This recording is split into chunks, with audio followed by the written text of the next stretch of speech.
Ngiyayikhetha inkosi enkulu yasebuhleni bamaNazaretha uNyazi lwezulu. Nkosi yamakhosi, Baba oyingcwele, ngiyakhuleka esihlalweni sasezulwini engisibonayo nengingasiboniyo. Nkosi yamakhosi, uthume ingane emsebenzini wakho ukuba ikhulume ngendaba yakho.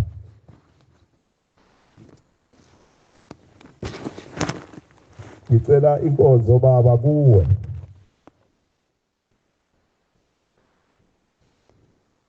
lokho kuzavela kuwe Nkosi ngikuzwe mawuthangile.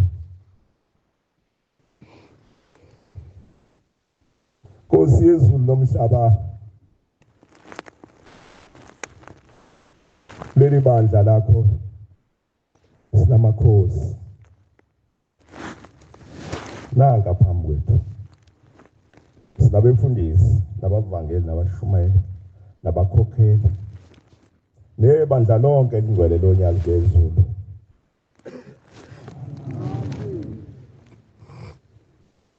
Njengoba lingekho Nkosi nelilodwa ibandla elinamakhosi ileli lakho lodwa.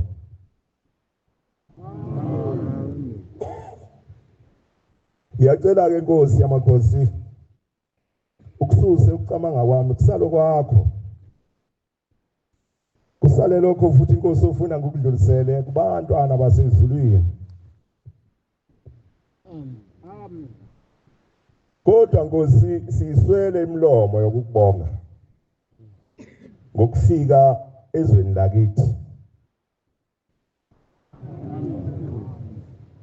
Asazi ukuthi singabonga sithini.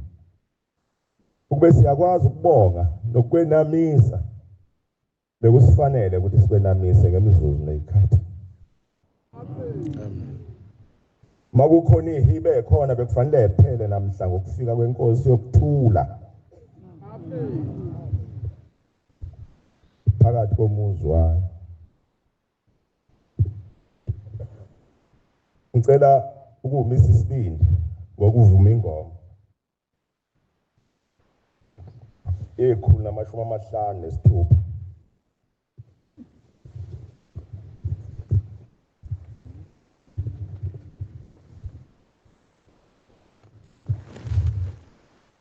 Vuthelani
Yafika inkosi yezulu nomhlaba phakathi kwezwe lakithi. Kwahalalisa izwe lonke. Kwahalalisa umhlaba wonke walelizwe. Ubona uThixo sefikile. Yaqiniseka ukuthi nabalelo thini lomhlaba amathamba alela anyakaza. Uthixo sefikile phakathi kwezwe lakithi. Ngathi ngiyayibona inkosi namakhosi amanye singawaziyo alelizwe. Ngathi ngiyayibona inkosi engqabuthe ekukholweni la. Ngathi ngiyayibona igiya.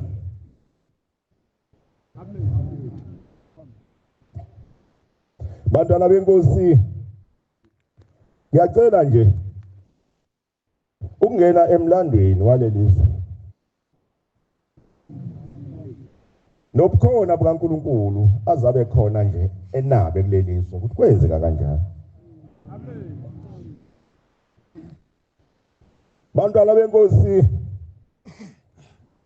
kulelizwe kwafika indoda, siyokukhuluma njalo lokhu noma ubusukazi. Kodwa siyokukhuluma njalo. Ngeke sithule. Ngoba la eBhayibhelini lekwafundwa izinto zakwaIsrayeli esingazazi. Kodwa esizizwayo ngendaba. Sesiyaqiniseka ukuziqiniso ngoba yonke lento elotshwe eBhayibhelini yenzeka kuleli bandla kuphela. Akabongi shembe. Nemithetho yonke le kuleli iBhayibheli yenziwa kuleli bandla kuphela. Kwaba khona indoda yakwaMathe. Igama layo nguJosiah. Asikhulumi ngezinto esihambe siyibutha, sikhuluma ngento ekhona la. Le ndoda yakwaMathe uShembe engakaziwa, igama elithi Shembe engakakhulunywa ngale emhlabeni. Kwathi ngantambama abantwana benkosi. Lensizwa yakwaMathe bakhona babola. Ngeke ngiguqise umuntu, kuqiswe mina. Kodwa ngaphakamisa isandla, ukhohlwa mayikhona. Uma ukhohlwa ekhona ngicela phamisa isandla. Bayambona njengabe mvuma. Ngoba sikhuluma ngabantu abakhona, umndeni wakhona lo. Ithi lenzi ngizozama ukusheshisa abantwana benkosi ngoba umfushane umlando walelizwe noShembe. Awumfushane mude kakhulu. Kodwa ithi lensizwa yakwaMathe ngangantambama ayithi babani nomama ngizokufa ngiyahamba kusasa. Hawu. Uzokufa? Kontabela umhlumba. Intaba nje ongayibona la. Umhlumba igama la ngale kwawo lentabela. Umhlumba. Kusasa ngizokufa. Hawu, yini? Cha kuzofika uShembe ezongithatha. Ubani loyo? Shembe umuntu ongakafika emhlabeni kodwa yeza uzovela ezulwini. Uthi siyoshumayela naye kwabasemathuneni. Sesiyohlala emzini wasePhameni. Ekhuluma indawo umzi wasePhameni engaziwa umuntu yonke. Sesiyohlala emzini wasePhameni inwele zethu ziyoze sifike ethendeni. Siyokwakha umbhoshongo wesonto. Siyabona wayikhuluma ngendlela ezitsha. Ningakhali mase ngihambile. Noma engakafiki lo muntu oShembe kodwa kusasa uma esezolanda mina nizombona nani la ekhaya. Khona engakafiki njalo. Kodwa kusasa uma ezolanda mina nizombona. Uzofika ngo9.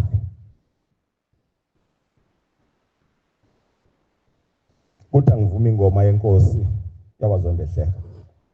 126. Ingoma yayo.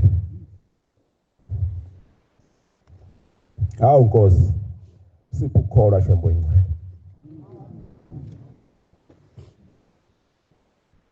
Kuphakama salela wena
lo shembe ongaziwa nizombona nani le ekhaya mayesefikile zongilanda.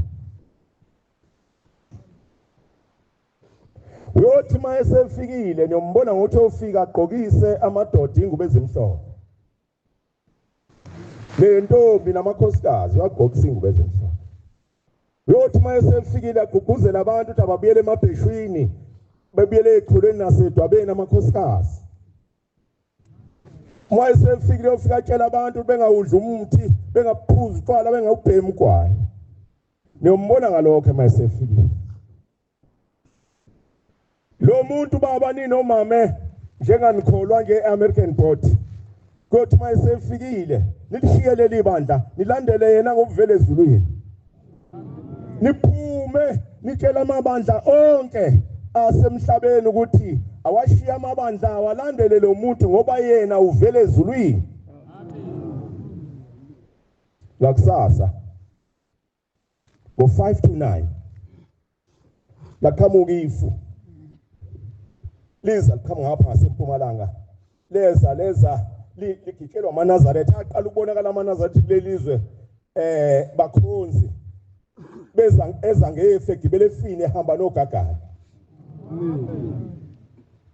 babehlabelele kwadlinzeka ukuthi babehlabelele esihlabelele bonane umzelema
lathi mali phezulu komuzi kaMathe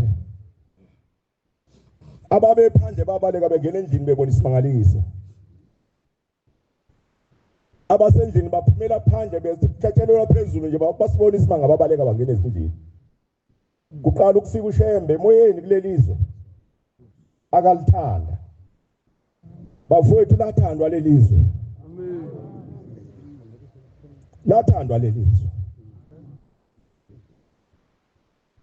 shoda thina Nkosi ngoba singazi ukuthi sizokuthanda kanjani ngoba wena wasithanda namanje ukhombisa uthando lisekhona kuwe ngalelizwe kwathi uma ifu seliphezulu komuzi kaMathe waphuma umphefumulo kuJoseph wabajoyina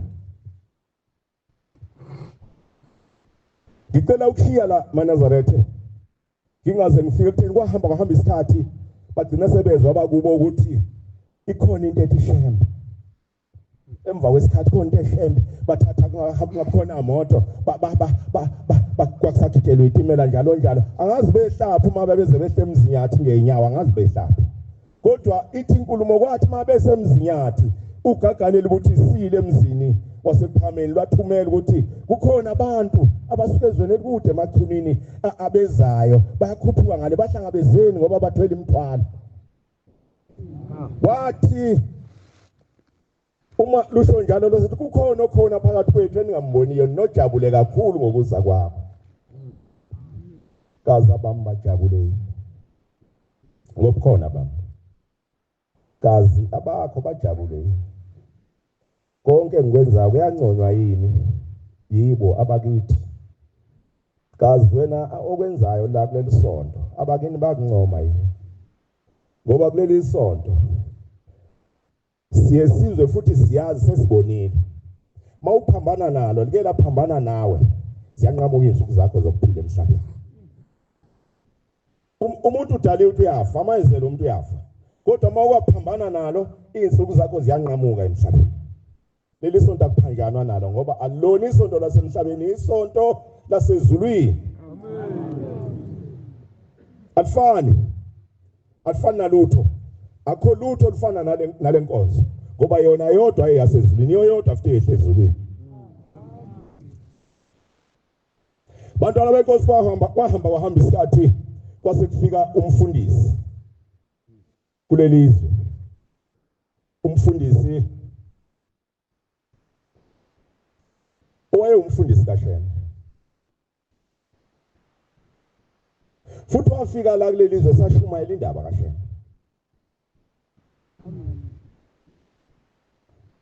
Wayishumayela indaba kaShem kwenzeka izika.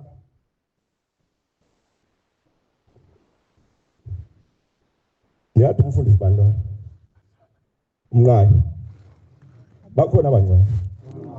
Umnqayi. Ngiyazi ukuthi Nkosi yami bakhona abantu abangaqondi ngomlando wakhe. Sasingekho kodwa umlando wakhe sinawo.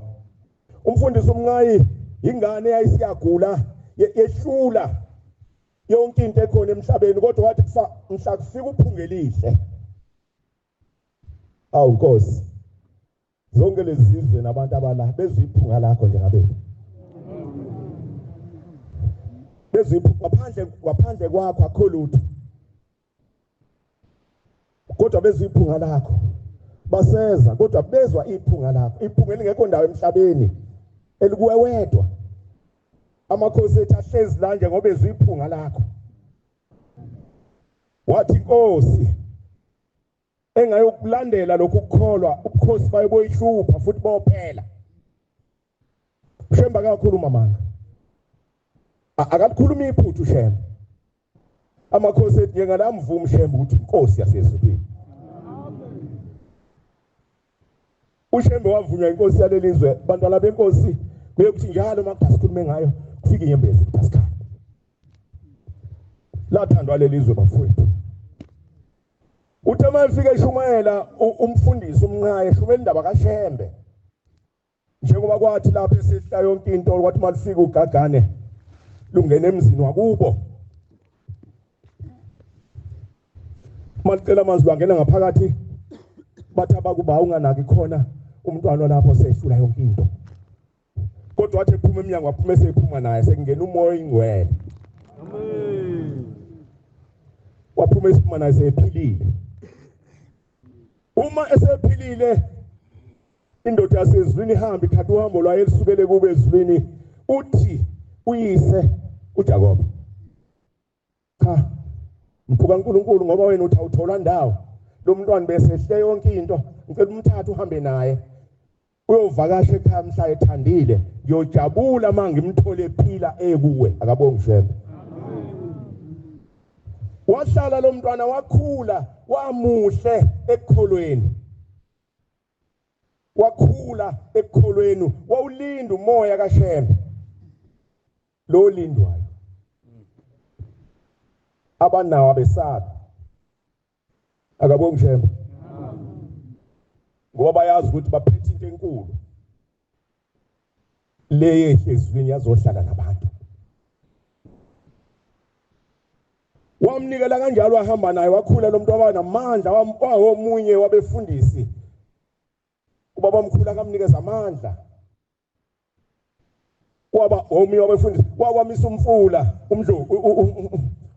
umvoti ngegama lika Shembe amen wayewumisa ngegama likabani wama umfula umvote phaphathisa abantu wayethi mayikhuluma ngale ndaba umfundisi uMadlala kuthi akakhali inyembezi ngoba babehamba naye kwaqhamuka umfula bephaphathisa abantu azi ukuthi ushembe uhamba naye madoda kwalukhuni khona umuntu omnyama Nkosi yami ulukhuni ukuthi izulu lehle ezulwini likhanya ukuthi izulu leli kodwa ayinetha kilo khona kalaziyo bamemeza abantu batshelana lo muntu awunamakhola babathi abantu umfulu uyeza baphela abantu bazama beduze akanaka wayathi eduze kwakhe ekholisheni wafika umfula wama udonga owaphathisa abantu azwaqedwa athi mayeseqile wathi ngiyabonga Nkosi waqhuma umfula baqhubeka bakholwa abantu uShembe ngoba izinto esezenziwe uShembe emhlabeni siyasitshengisa ukuthi akuyena umuntu wakulelizwe amen kuphelele ukuthi akuyena umuntu wakulelizwe lo mfundisi ke engikhuluma ngaye ungomunye wabefundisi ababenamandla kakhulu ungomunye wabefundisi ababenamandla kakhulu wafika shumalela ivangeli la bebona imangalisa abantu ekhuluma ngoShembe engakhulumi ngenye into ekhuluma ngoShembe eqhameni mayikhuluma lezi indaba bagcina abantu bakulelizwe sebethi hayi ufuna usitshela ngoShembe thina asimazi sibone wena hayi elekhuluma into ophikiwe eqhameni kwathi makhothamba bamkhulu hayi ke wabona indawo engayithatha baphumelela ukukhuluma kwabantu ukuthi sazwena waqedwa waphelela ake ngithi ke angithi bantwana benkosi inkosi yakwaZondehlela inkosi edumile nedumizwe lonke ngaphandle kwala ngaphakathi ebandleni inkosi eKhothema lenkosi siyasazi ukuthi iyona yaqala ukukhola ubaba wayo inkosi yasentandaneni yamvuma uShembe kwathi mangabe umfundisi umnqayisha umayilalela ivangeli yathi inkosi yasentandaneni uyabona nakho ukukholwa engakholwa yikho wathi hawu mawuvuma Nkosi woza ngiyokubhabhadisa seqala ukuphambana woza ngiyokubhabhadisa Nkosi ithi inkosi yasentandaneni ingazange ngibonane noShembe kodwa besihlangane emoyeni ngenxa yokuthandwa kwalelizwe ithi yabona mfundisi awufanele wena ukubhabhadisa mina ufanele ukubhabhadisa mina yilo owabhabhadisa wena amen kushila ngelapho makhaya nathi kwensimendela la khanye inkosi leyo yasentandaneni yathi awena ufanele ukubhabhadisa mina yilo obhabhadisa wena ayithina befundisa ukubhabhadisa amakhosi aswathi into yilo embona emoyeni yilokho kwenza ukuthi inkosi la ngama isifika la ithi thina singakhuluma ngamakhosi anje ngomzochipha ngimbiza ngoba ngiphambi kaNkulunkulu asiwabiza amakhosi kulelizwe amen singakhuluma ngamakhosi thina nje ngomzochipha ayakwazi ukubona uShembe ngamboni mhla izombhabhathisa kwafika inkosi izombhabhathisa yambhabhathisa egcineni lakhe inkosi yakwaZondehlela ezala inkosi esinayo njengamanje izuzu uThixo nje wayevumile ubaba wayo phambili ithi le ndaba enkulu yalesi simangaliso esafika kulelizwe kwafika uShembe bafowethu ezweni lakithi kwafika isimangaliso sento uthi inkulumo yethu ayisesemandeni ebuyiselwa kutheze kulelizwe uma esemandeni ebuyisetheze kulelizwe zithi ithunywa zasezwini hawu Shembe kushaba kubo ezulwini hawu Shembe usuzwacishwa yolala emkhayideni ungafikile kuloba bukhosi basemachunu ubukhosi obukhulu kangaka kodwa ke bese kuzophela ngiyakibo ngiyobuvuselela ngoba ngiyitholile ingane idlala ehlabathini zolwandle obuyofika ebuvuke ngayo. Amen. Akabonge. Amen. Ingwane ekhuluma ngayo wayekhuluma ngesihawu esawuze amabutho aqhamatheka ebheke ekufeni sawukhuza kumthandazo. Inkosi yakwazondehlela. Wayekhuluma ngaso. Wayekhuluma ngaso. Kwathi mayisikubona lokhu ukukholwa yakubona kabuhlungu. Ngiyabona kwakwindlela ayibizwa ngayo yavele yagula yaphatha ukufo kwakumangalisa iphonswa abantu. Ngiyabona ladedelwa ngamabomi esango ukuthi akungene khona ezafuna usizo engalithola azawulithola ezulwini. Amen. Kwaba njalo zagijima zehla zenyuka inyanga kodwa egcineni kwagcina kuthako kiwe kushembe. Shembe inkosi. Isamelelo samashumi ayishagalolunye sayi inkosi yakwazondehlela. 90. Ngiyaxolisa ukuthi angikwazi ukuqeda ngenxa yesikhathi nangenxa yomsebenzi kaNkulunkulu. Kodwa lesihlabelelo sayi inkosi yakwazondehlela. Inkosi eyamthanda uShembe. Inkosi yaziwa izwe lonke. Kanti soba nenhlanhla izizalela inkosi ezoba yiyo emva kwayo. Amen. Akabonge Shembe. Amen.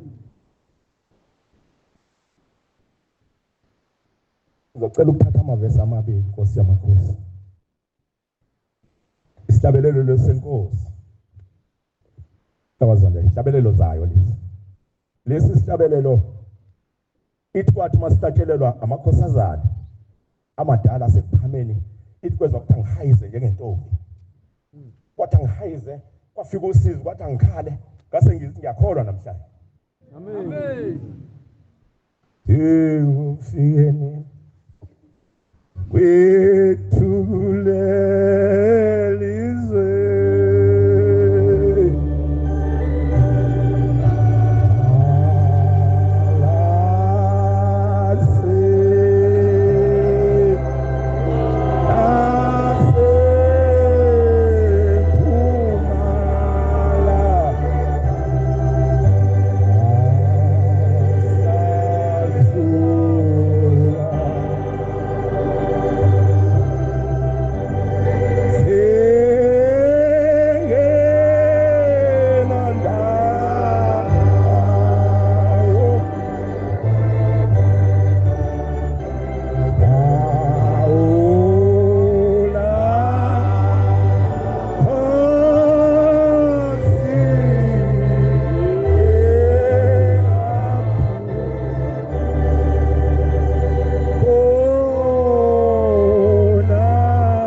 ukuthi bese kuzophela yobuvuselela ukuze kuphinde bume ngoba lo bukhosi ubukhosi obukhulu kakhulu. Akabongi Shembe. Wathi nombona ngokuthi inkosi ezofika khona iyofike ivikela abantu, ivikele nehlahla ukuthi zingacekwa. Kuyicala kulelizwe ukuyisa isihlahla. Akuzange kujike. Amen. Yathi sifikile asho njalo kuyicala yayingatshelwanga. Kodwa ngoba kwakukuyo icala kuyisihlahla ukucekwa kulelizwe. Kulelizwe umuntu wesifazana akahlala aqojama ahlala etsheni aqojame. Kulelizwe intombi nomama wakulelizwe akalifaka ibhuluke ngokusemthethweni.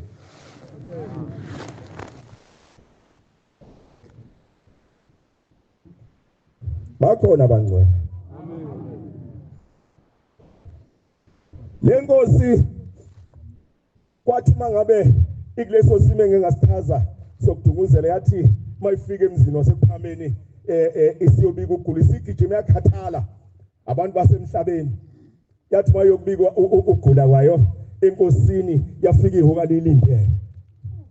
Yathi mayifika ibika ukugula ngalo laqala zamagumbomane laqala zempuma bayazobaba baqala empumalanga entshonalanga enyakatho eningizimu lathi malibuyela kuyelathi hawu kwenze njani ngoba nobaba wakho ungakuwe nje. Izulu lathatha isigqoko salo lasibeka phezu kwekhanda lenkosi yamathulu. Wakombona uShembe egqoka into yomuntu noma egqokelana nomuntu kodwa kwaba njalo la. Sase sibona amaqhubeka isikhathi ukuthi unesizathu zakhe zasemoyeni akazaziyo ngoba kwathi mhlacishe kwenhlingozi lapha ya ebebheke entabeni endala senhlakazi yasinda inkosi kuleyo ngozi ithi inkosi yamaNazaretha hawu besoba yini besovelelwa ihlazo lengakanani emhlabeni. Uma le nkosi bizahamba kabi kanje ngoba le nkosi sayidalwa akuthathanga emhlabathini okuthatha kuya imhlabathi edala abantu kodwa uNkulunkulu wahlephule ephangeni lakho uqobo. Bakhona abangcwele. Le nkosi kwathi uma ngabe isifika emzini wasePhameni sikholwa yafika amakhosi ehlele ehlalweni. Ayihlale ehlalweni amakhosi emukela uShembe ngoba uyazehlisa. Shembe ushona phansi wanika ihlala amakhosi ahlala. Kodwa le nkosi le yakwaZondlela ezala le nkosi ephambi kwa.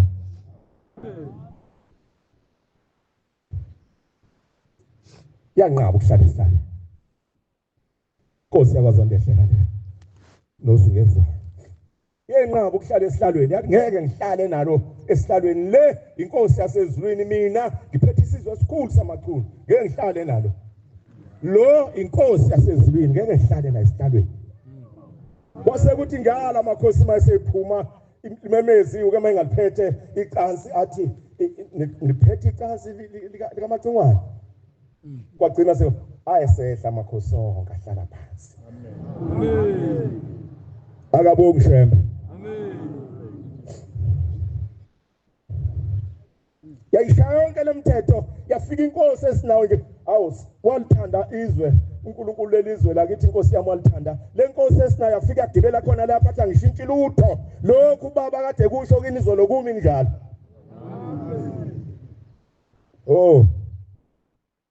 Nkosi yamakhosi hawu inkosi yakithi afika esikhathini esizila esibuhlungu lapha abantu bengasabuse khona. Kodwa lekhaya akujikilutho umthetho la ekhaya akujikilutho umthetho umi uma umthetho abantu bengawugcini ikhona into eyibehlela.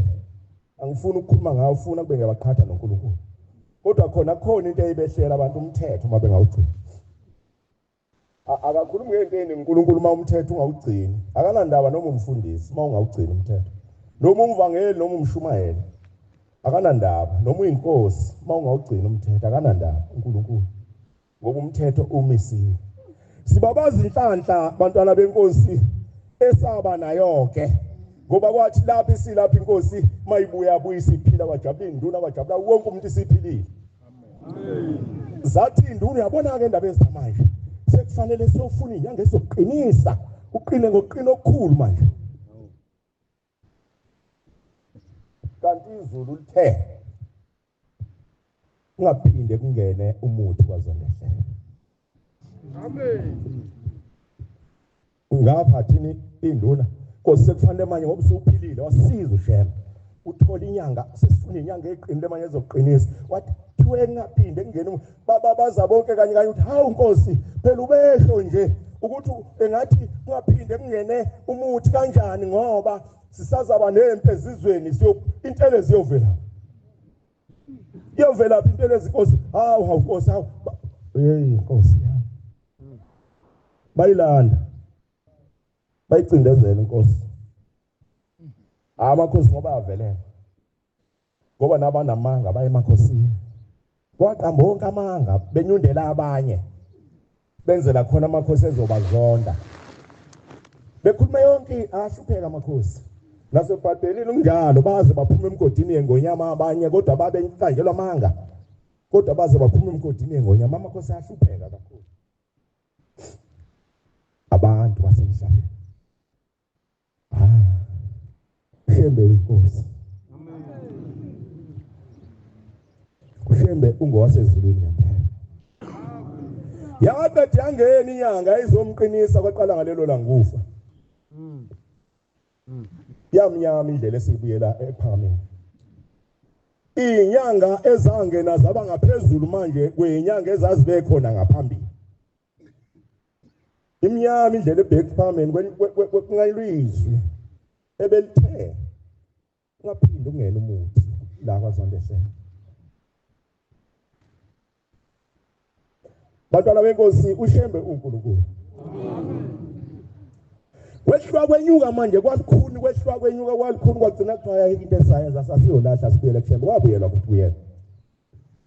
Wathi kufikwa nje esathundunkulu uyabika intombi kaMawele intombi yamabomvu yathi sathi yabika lathi izulu ungenile umuntu wazondese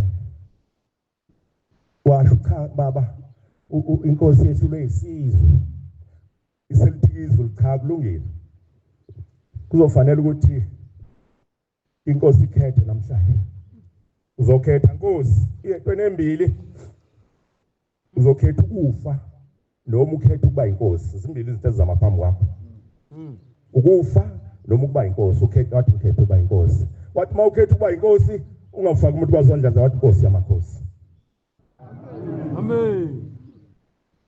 Inkosi bangcwele yathuthela emhlabathini yayine nabantu abaqala abaningi kakhulu njengoba igane ondluko labayisithupha kodwa yathuthela emhlabathini kakhulu kodwa kwathi izwi lamazwi lishilo ukuthi lindane izovela sikhona ingane ezovela kwase kuzala umntwana kwazondehle kwazalwa ngalelo zwi.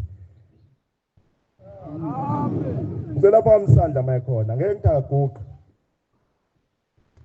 la sandla sa. Amen. Nasi ngoba asikhulumi yiso lesandla sesiphamani noma ngaba kusona khona isandla sesiphamani noma ngaba kusona kodwa kunjalo kumi njalo nje akawongishe breguga manje kodwa wathola ngezwe sathi isilwane sesifikile sibona inkosi ukuthi yesaba ngoba ayisanda kukholwa sibona yesaba sase siyenyusela entabeni yasesampunzane intaba nasi igqumelele senta esemva kwazondeseka kwathi manje sekhwele ebusuku sithi isilwane sasezulwini lithi ihuka namhlanje inkosi ngizoqinisa. Ubungakuthanda ukuqina wena ngoba njengasila nje siyaqina ngoshembe bafowethu. Amen. Ungayi enyakatho uye naseningizimu mawuthanda kodwa la siyaqina ngoshembe. Amen. Uthi ndaba zethu ngizokuqinisa namhlanje angithi amakhosi aqina baba aqina ngani ngemithi wathi wena kodwa ngizokuqinisa ngegama lika Jehova. Amen. Wayesenza izinto ababezenza bebodwa ke ngangithinti mina nawe wenza izinto ezenza phezu kwenkosi wayesethi ngifuna ukukhule emakhosini amadala. Emakhosini amadala uzube ngangenkosi endala yakwaZulu. Inwele funa ziphele ku. Awumbona? Wakhula yayixoxa uye le ndaba ngobe bonguNkulunkulu. Indaba enkulu bafowethu esinayo indaba kaShem. uShem uyadala. AmaNazaretha awasangene siyabonga Nkosi mawufika phakathi kwethu njengamaNazaretha sikubonda uyena umuntu wasemhlabeni. Amen. Siyabonga ukuthi sikubonda uyena umuntu wasemhlabeni ngoba uyena ngempela umuntu wasemhlabeni. Amen. Noma abantu bengathini kodwa uyena umuntu wasemhlabeni. Konke osukwenze phakathi kwethu kusho njalo ukuthi awuyena umuntu wasemhlabeni. Shem uyadala. Ngeke ngizwe ngikhuluma ngomfundisi uGwenza kuleli izwe manje ngekho. Amen. Ukhona namhlanje angizokhuluma ngaye engekho. Ukhona. Lo mfundisi engikhuluma ngaye ngicacisa indaba kaShem, uShem uyadala. Amen. Baba ngeke ngithi khona ngicela phambi isandla ke bakubona.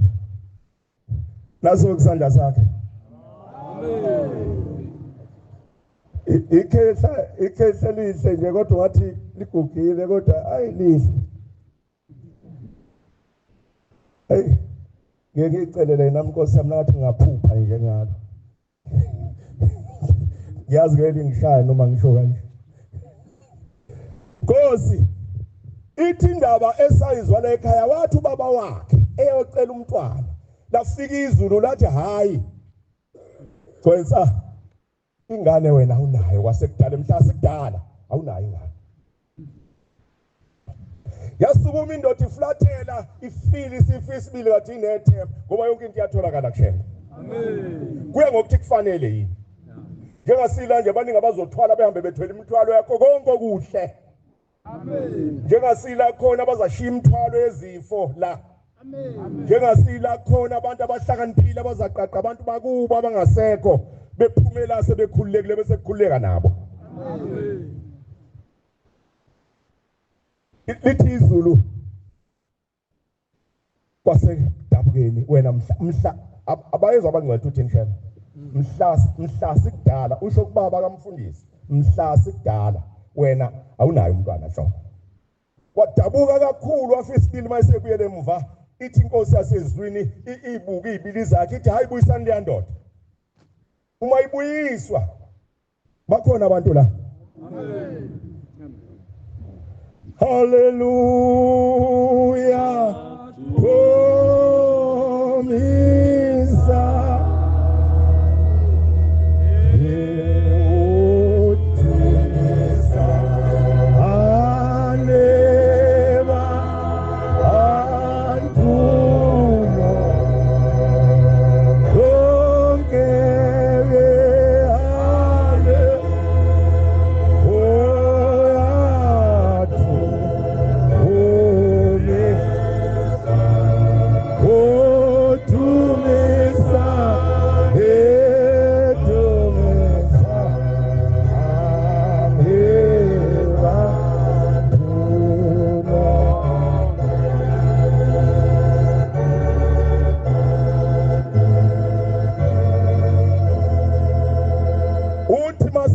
Uyehlala la ngikubonile ukudabuka kwakho udabuke ngokudabuka okukhulu.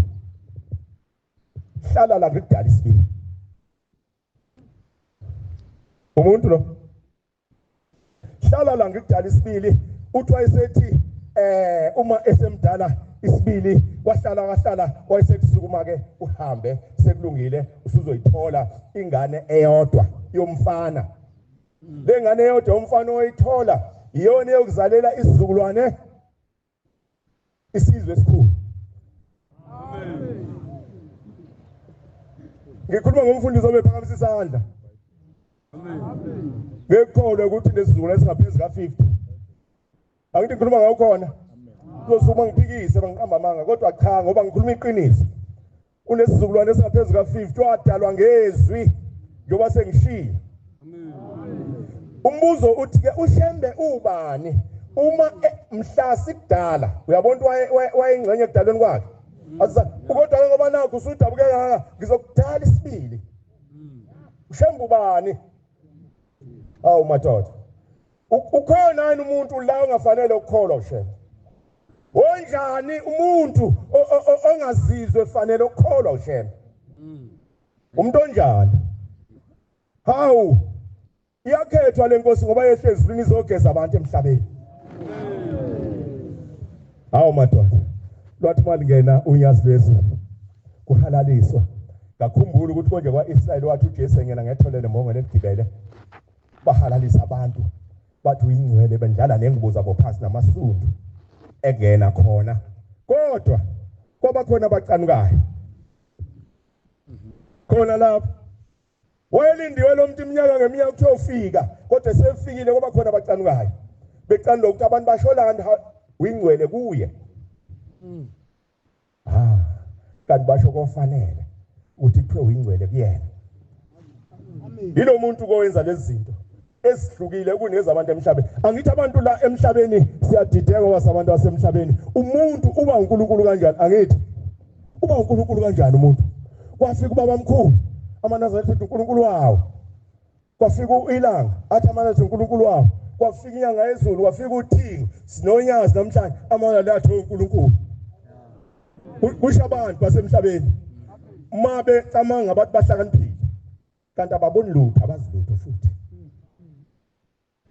uma uNkulunkulu engehla hlalela phakathi singavele siwe ngaleso sikhathi bese sifa kodwa uyekhethela inyama yena akazaqhuba kiyo amanazareti anenhlanhla wathi eqhubile enyameni ewushemba abona amanazareti hayi khona ngale kwale nyama khona uNkulunkulu akubona lokho amanazareti ukuthi ngale wenyama khona uNkulunkulu ngelinye ilanga isikhathi sesingishilo ngelinye ilanga ithi indoda endala yayihamba nobaba mkhulu ithi kwabuzwa inkonzo emzini wasephameni kwathi makubizwa lenkonzo usethi umakoti wasezulwini hayi ngithe angibizele lenkonzo ngifuna kube amadoda odwa kodwa bengangena abantu besifazane kuyona ngoba ngifuna ukunitshela imfihlakalo uthi ubaba mkhulu uma sekule nkonzo ukukhanga nibize nodwa ngoba ngibona ningangibuzi ngubani futhi aningibuthi ngivelaphi kodwa ngibona sengizaze ngihambe ngibuyelela ngivela khona nithule ngingangibuzi lutho kodwa kwakungcono kwaJuda babe ngibuza khona hayibo kodwa kwakungcono kwaJuda khona babe ngibuza kanti ubani lo phakathi kwethu kwaJuda kungcono khona babe ngibuza ukuthi ngubani Sawusethi ngithi anginitshela la ngilibizela khona uthi kuhle kakhulu lapho ngilibizela khona uma ningake nilunguze nibone nje uthi akekho ngabe safuna ukuphila kuleli zwe seningathandaza ekuthanga Nkosi sisuse siye kuleli yazwe sisuse kuleli zwe siye kuleli yazwe esesilibonile lihle la ngilibizela khona uthi kodwa mina ngiyikhona inini niyakhona uthi ke zethuka ukuthi hawu akayi kulelo lizwe lihle kanti yena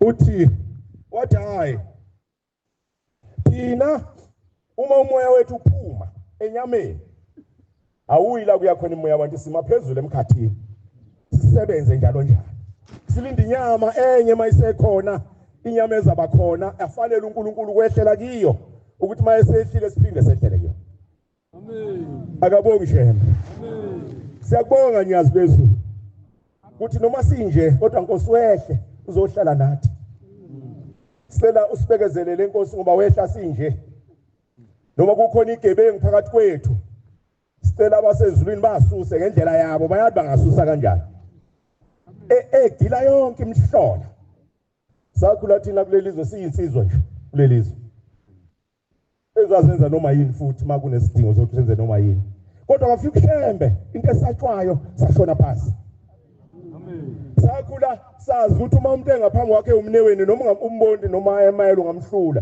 kodwa umhloniphela lokho nje ukuthi umneweni umhloniphela lokho umneweni awu sengasuke enqolobani phela madoda aleli sonto thombela phuma hamba kuleli sonto hawu angisho lutho angithi ngisho ukuthini bayazi abaziyo uma kuleli inqolobani mawufuna ukuzwa into ngoba uNkulunkulu amnika umqondo ukuthi agcina izinto mawufuna ukuzwa into ufika kutshela yona injalo angisho ngithini angisho ukuthini angisho kodwa ke ngizama ukuthi bantwana benkosi asithobeleni umoya kaNkulunkulu seshe sishone phansi amen ngoba uNkulunkulu uhlezi nathi sibambezelizwe khona izinto angabe seliyenzile uba silibambezele kodwa manje bangezelwe yithi futhi konke angabe senzekile emhlabeni ukube siyavuma ukukhuluma sihambe ngazilinye konke angabe senzekile sengivala kuboshwa insizwa okugcina Nkosi yangibona isikhathi sesihambe boshwa insizwa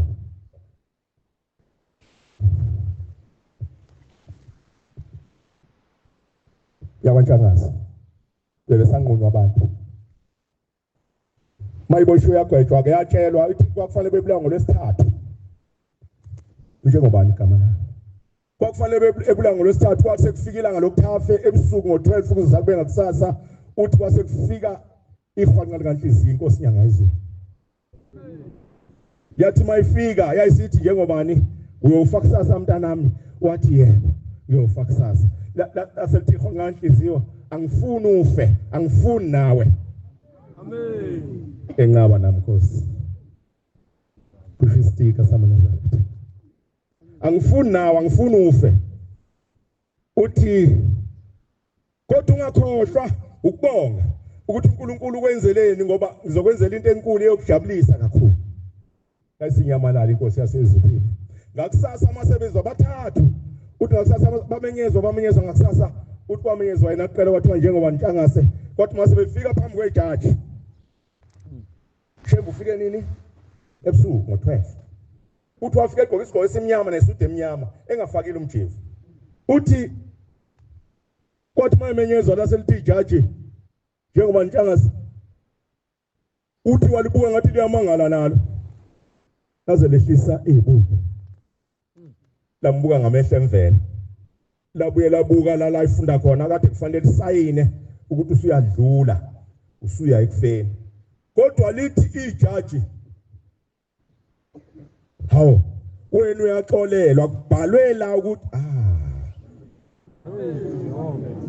akabongi shem amen kubhalwe la wena ukuthi ungabulawa uyaxolelwa phuma ngala Thixo wethu uma iphuma ngala uyafana nangumkakho uyazulazula ngaphandle uphethe ihlamvu nehlahla lomlahla Nkosi uyazula uphethe ihlamvu nehlahla lomlahla Nkosi athi hawu nalo hawu yini wena nalo ngoba umkakhe wayesefikile la ezovalelisa elwazi nalolu usuku lokufaka kwakhe kodwa ma ebusukelele ngo12 kufika inkosi nyanga yezulu nakuye ngo12 ebusuku igqoka isigqoko esimnyama nesudu emnyama ithi sivuka phuthuma ekseni kakhulu uyolanda indoda yakho sengikhiphila izuba namali yokugibela akabongi shembu wasezulu amen wabe esesuka masinya abantu abadala hayi ngoba phela leli ilanga vele ilanga lakhe lokufa akayethenga uhlala phansi kodonga ngalo cha kusho ukuthi ufuna ukulandwa wesiqo yikho ke zulazula nehlahla uzomlanda emasangweni egele sefile kwabuya naye phila ngegama lika Shembu amen kuninkosi ebengingakusho kodwa kuthi ngisho nje lokho ukuthi kulelizwe khona akulinywa la ngesabatha kulelizwe akulinywa akusetshenzwa la ngesabatha na inkosi yamphambi kwami akavunyelwe umuntu nozocela nje umcimbi akazawenza ngesabatha kulelizwe akavunyelwe kulelizwe yafika namathela kikho khona lokho akashiya ubaba wayekikho yafika namathela khona uyikhumbule Nkosi esikhathini esizima salesi sikhathi esikusona kuvela omunye umuntu oyishinga khona la ngixolela abakuba mayazi le ndaba ngiyangixoxa bayazi abakuba bakhona futhi kodwa ngizayixoxa ngoba yenzeka yavele kwathi yona njalo makuyisabatha yabophela inkabi ayolima njalo makuyisabatha bayitshela abantu inkosi yayisimbiza angizomusho nesibongo angizosisho kodwa kunjalo kwathi mase efikile hawu wesibanibani wena uyalima ngesabathathe ngoba nami ngesonto kufike ngesonto what wasethuma ingane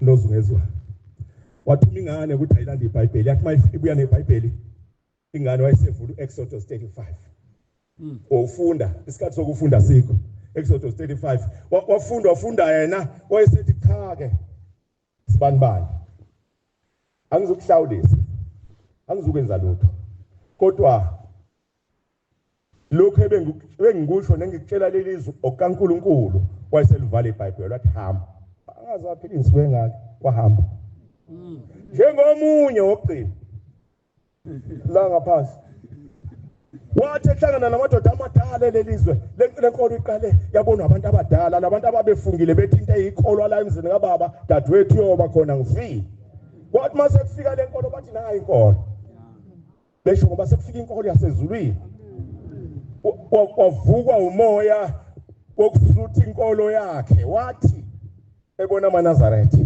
ebona ongqulunga bakhona lamadoda amadala wathi mayebabona wathi hawu nisalikhonza leli unga wongela uhlembe hawu abadumala ngamadoda amadala hayi nanenhlonipho adumala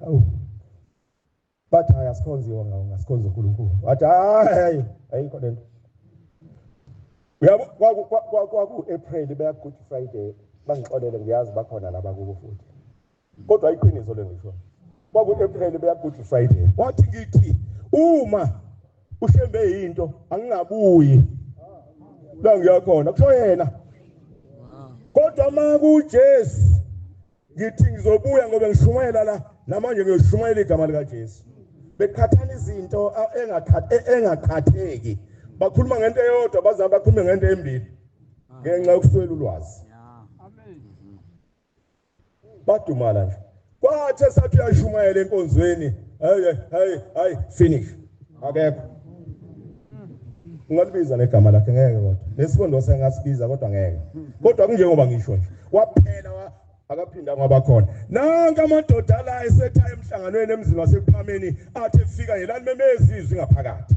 sinoNkulunkulu thina amaNazaretha amen asikhonza umuntu sikhonza uNkulunkulu amen kwakumenyezwa kwathiwa labo bantu abavele emathunini abaphuthuma babizwa ngaphakathi mabefika ifike ngongwahlombe ithi nenzeni asenza ngalutho baba sazi ngixabane nobani othukela hayi baba ke sixabane naye ithi inkosi yezulu nomhlaba khona umfundisi ozungeza umuzi la uzungeza umuthi uzocela intethelelo kodwa naxabana naye othukela wabuya umqondo hawu bayixoxa ke indaba yabathi ngiyixoxele wathi hawu kanti wabulala yena kodwa nangu uzungeza umuzi la uzocela intethelelo ngoba konke kulindele unyazi lwezulu amen ngiyaxolisa ezulwini ngibuyisela esihlalweni sobukhosi Nkosi busise izwi amen siyabonga amazwi amnandi sophiwe ngumfundisi wenkosi inkosi izimbusise amen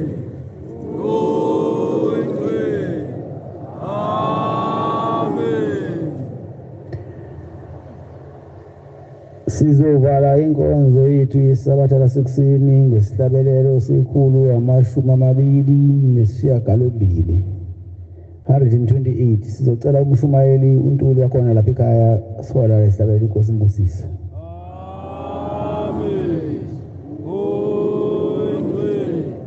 amen usibusutama kangcwele amen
Asibonge.